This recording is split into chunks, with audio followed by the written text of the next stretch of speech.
Kasi gusto natin iparamdam sa inyo that the management cares for you. Naisip ko yan kasi matin ako ng training ko sa safety. Sayang naman na hindi ko i-echo sa inyo. Part ako ng management, so parang siguro dapat malaman mo rin. Kasi ito ay kailangan, hindi ko lang kailangan, hindi kailangan ng bawat isa, lalo na yung nasa microtalent. Kasi kayo ay nasa front line, lalo pag pumunta na kayo sa field. Kadalasan yan ang haharapin ko. So kailangan mataas ang level of safety. Number 2, bakit marami ang nasasaktan? Bakit kailangan pang maraming mamatay? Ano ba yun? Yung tignan mo muna yung ano. Okay, balik mo ulit. Ngayon, kunyari yung apoy ay masyado ng mataas, ano gagawin mo? Kasi ito sa tataas.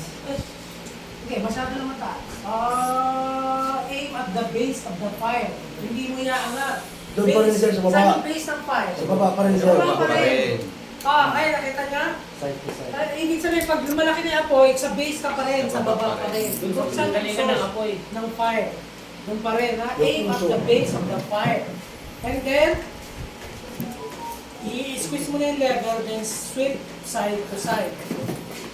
Ngayon, ano yung position mo pag mag-exit ka?